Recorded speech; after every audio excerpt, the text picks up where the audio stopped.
దీనికి ముఖ్యమైన కారణం ఏమంటే, ఒక ఉపమానం ద్వారా మనం తెలుసుకోవచ్చు. ఒక వ్యాధి అనేది, ఒక రోగం అనేది ముదిరిపోయినప్పుడు దాని యొక్క వైద్యం కూడా చేదుగానే ఉంటుంది. దాని యొక్క శస్త్రచికిత్స ఏదైతే ఉందో, ఆపరేషన్ ఏదైతే ఉందో అది కూడా కఠినంగానే ఉంటుంది. ఇప్పుడు ఏముందంటే, ప్రపంచంలోని ప్రతి దేశంలో కూడా దుష్టశక్తులు చాలా బలంగా నాటుకొని పోయి ఉన్నాయి. వారి వద్ద అధికారంతో పాటు ధనము కూడా పెద్ద మొత్తంలో జమ అయి ఉంది. ఆ విధంగా ఒక 140 కోట్ల మంది జనాభా కలిగిన దేశంలో ఎవరైతే మత్తు పదార్థాలను తయారు చేస్తున్నారో, ఎవరైతే మత్తు పదార్థాలను అమ్ముతున్నారో, సరఫరా చేస్తున్నారో, దీని ద్వారా వందల వేల కోట్ల రూపాయల ఆదాయం వారికి కలుగుతుంది. ఇస్లాము మద్యపానాన్ని నిషేధిస్తుంది. మరి ఈ మద్యపానం నిషేధిస్తే ఈ పెట్టుబడిదారులు, ధనవంతులు, బలవంతులు ఎవరైతే ఉన్నారో వీరి ఆదాయంలో కొరత ఏర్పడుతుంది.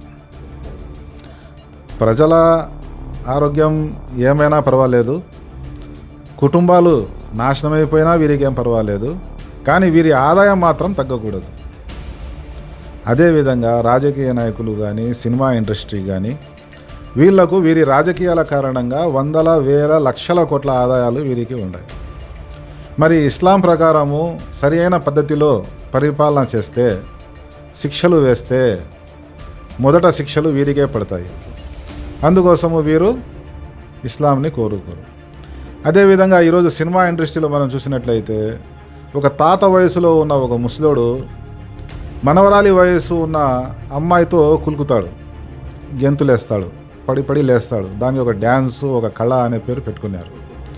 దీని ద్వారా ఒక సినిమా హీరో 200 నుంచి 500, 1000 కోట్ల వరకు సంపాదిస్తూ ఉన్నాడు. మరి ఇస్లాం వస్తే ఈ విధంగా అర్ధనగ్న నాట్యాలు చేయడం కానీ, సంగీతము, అసహ్యమైన చేష్టలు వ్యాపింపజేయడము కానీ, సారాయి త్రాగుతూ హీరో మంచి పని చేస్తున్నాడని కానీ, అశ్లీలంగా వ్యవహరించేదాన్ని మంచి అని ఇస్లాం చెప్పదు. అశ్లీలాన్ని, దుష్టత్వాన్ని అంతమొందించే ప్రయత్నం చేస్తుంది. ఈ విధంగా ప్రతి దేశంలోని ప్రజల రక్తాన్ని పిండేదానికోసము వడ్డీ రూపంలో, వారి కుటుంబాలు ఏమైనా పర్వాలేదు, వారు బట్టలు తొడిగినా తొడకపోయినా, వారు భోజనం భుజించకపోయినా వీళ్ళకి అవసరం లేదు, ఆ బ్యాంక్ పేరుతో ప్రజల నడ్డి విరచాలి, వారి యొక్క రక్తాన్ని పీల్చాలి.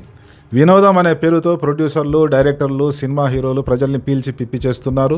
తద్వారా వారికి ధనము వస్తుంది, పేరు ప్రతిష్టలు వస్తున్నాయి, ముఖ్యమంత్రులు అవుతున్నారు, ప్రైమ్ మినిస్టర్లు కూడా అవుతా ఉన్నారు. మరి ఈ విధంగా అక్రమ మార్గాల ద్వారా ఉపాధి సంపాదించేవారు, ధనం సంపాదించేవారు, వారి యొక్క అక్రమ మార్గాలు ఏవైతే ఉన్నాయో వాటిని సుతరాము వారు విడిచిపెట్టేదానికి సిద్ధం కారు. అందుకోసము వారి యొక్క ప్రచార మాధ్యమాలు ఏవైతే ఉన్నాయో, మీడియా, ప్రింట్ మీడియా కానీ, ఎలక్ట్రానిక్ మీడియా కానీ, ఏదైనా కానీ, దాని ద్వారా వీరేం ప్రచారం చేస్తారు? ఇస్లాంని చెడుగా ప్రదర్శిస్తారు వీళ్ళు.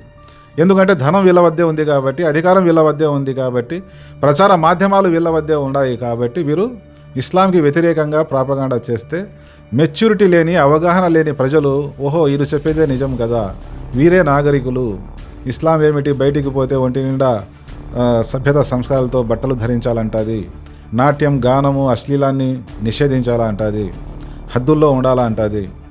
ఇది వారికి అనాగరికంగా అనిపిస్తూ ఉంటుంది. ఈ సినిమా ఇండస్ట్రీ వాళ్ళు, పొలిటికల్ లీడర్లు చెప్పే మాటలు వివేకం లేని, మెచ్యూరిటీ లేని, అవగాహన లేని ప్రజలకు వారు చెప్పే మాటలే మంచి అనిపిస్తూ ఉంటాయి. అందుకోసము ప్రజలందరూ సారాయికి, జూదానికి, వ్యభిచారానికి, సినిమాలు చూసేదానికి అలవాటు పడిపోయినారు కాబట్టి వారికి మంచి అనేది చెడుగా అనిపిస్తుంది, చెడు అనేది మంచిగా అనిపిస్తుంది. దీని కారణంగా ఈ దుష్టశక్తులందరూ ఏవైతే ఉన్నాయో ఏకమై ఇస్లాంని దుష్ప్రచారం చేసేదానికోసం ప్రయత్నం చేస్తున్నారు.